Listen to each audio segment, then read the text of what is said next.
berkata,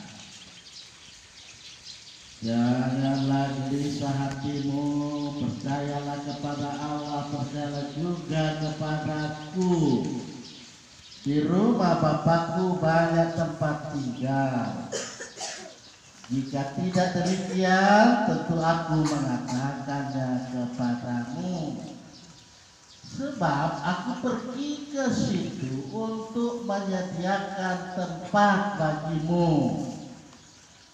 Dan apabila aku telah pergi ke situ dan telah menyediakan tempat bagimu, aku akan datang kembali dan membawa kamu ke tempatku, supaya di tempat di mana aku berada, kamu pun berada.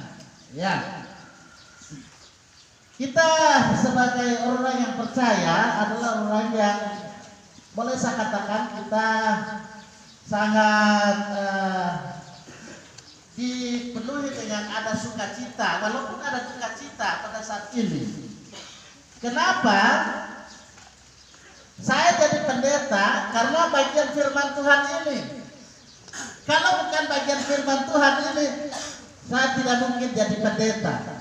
Iya, karena dari bagian firman Tuhan ini berkata-kata, berbicara tentang pulang ke rumah Bapa. Ya, sebagaimana kita ketahui bahwa salah satu kebutuhan manusia adalah rumah untuk melangsungkan kehidupan. Betul Bapak Ibu Saudara, keluarga berduka? Betul. Apalagi rumah ini nih, keluarga lah gitu. Kiri kanan, mobil di keluarga besar ya. Karena itu setiap manusia memang membutuhkan rumah untuk mencurahkan berbagai pengalaman, untuk melestarikan kehidupan, untuk menyesuaikan relasi cinta dalam keluarga. Ya pasti setelah seharian kerja, setelah berlelah-lelah melakukan berbagai pekerjaan, kita butuh tempat untuk pulang, yaitu rumah. Karena bermaknanya arti rumah, maka dalam tentu hari-hari tertentu masyarakat kita seringkali pulang ke rumah yang ada. Ya kalau ada yang misalnya rumahnya di bagian Pamona sana, bisa mudik kan? Kampungnya di Pamona sana. Tapi kalau kita sebagian besar sudah jadi Tokaidi, ya tetap kita berada di daerah kita. Ya itulah satu hal yang sangat unik dalam kehidupan kita sebagai orang-orang percaya. Yen basa balene apa tuh rumah itu Bapak Ibu saudara-saudara keluarga.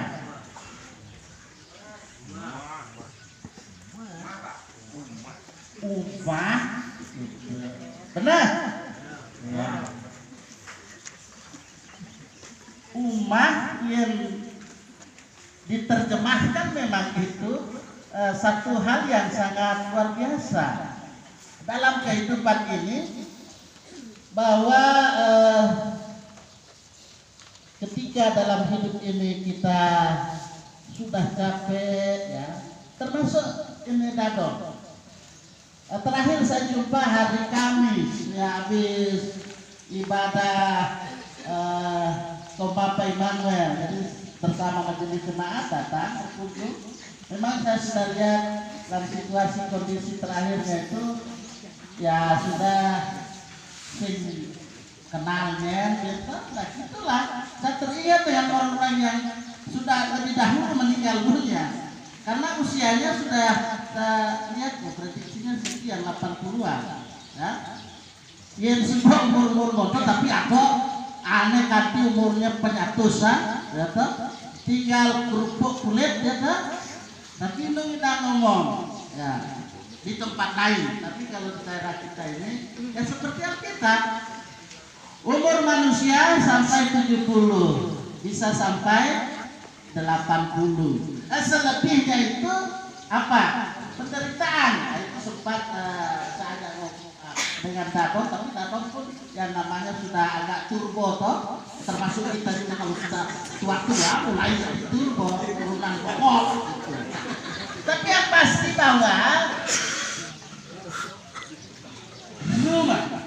umat tempat perjumpaan yang terjadi antara laki-laki maupun perempuan supaya menjalin merasakan kasih cinta. Demikian juga rumah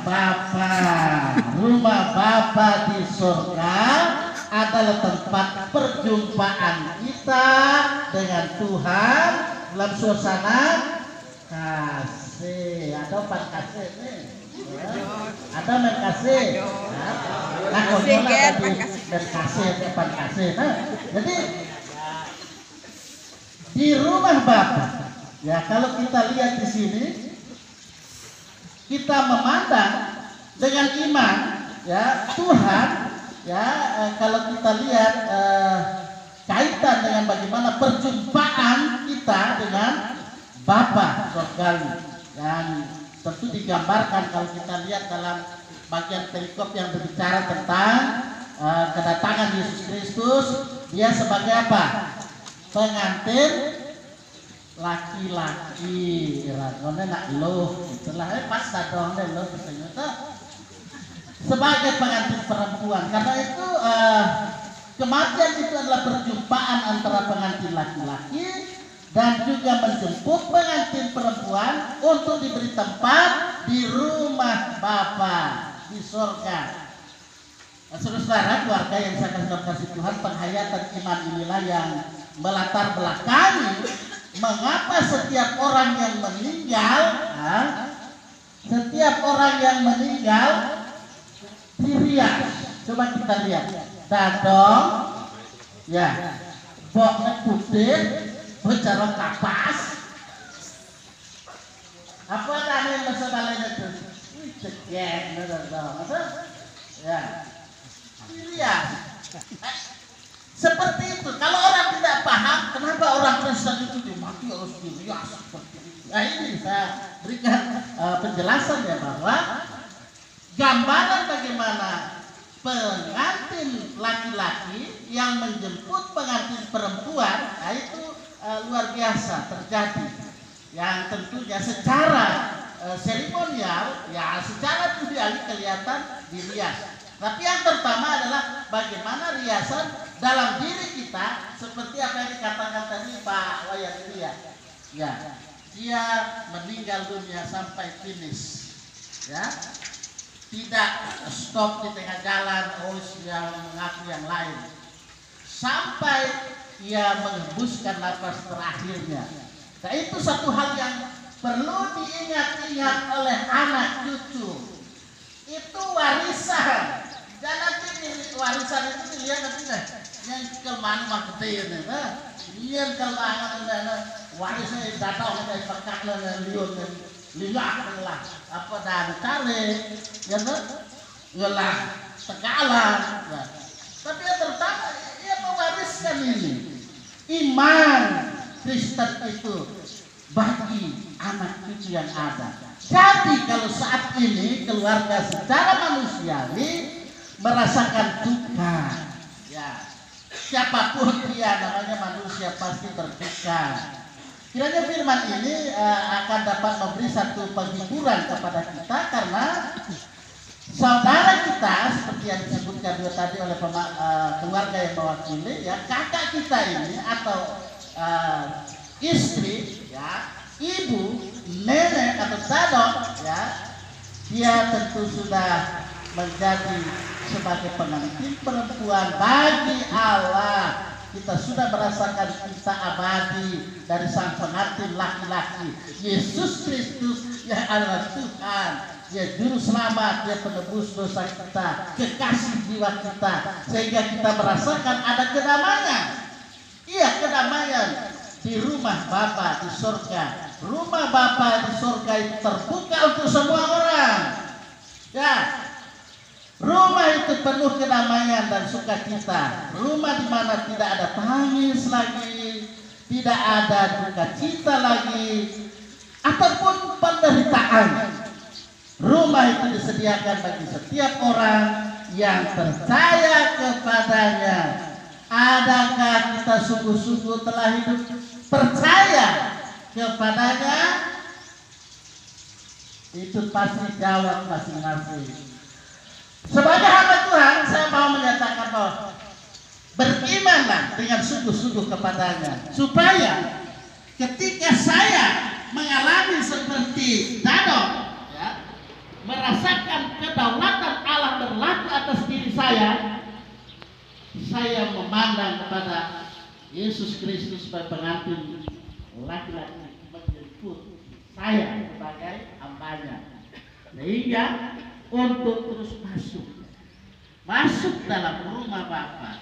Di rumah Bapa itu bukan soal kapling. Ada orang mungkin bicara kapling, bisa saja ya.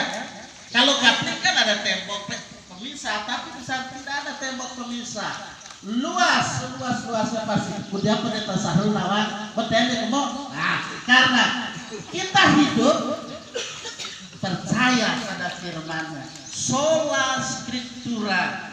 Firman itulah yang menuntun perjalanan kehidupan kita semua. Perjalanan hidup keluarga kita akan senantiasa boleh menikmati betapa indahnya di dalam persatuan, persekutuan dengan Tuhan. Karena itu jangan takut. Kita terus ingat janjinya. Dia tidak pernah tinggalkan kita. Dia selalu ada beserta dengan kita. Emmanuel. Semua katakan amin.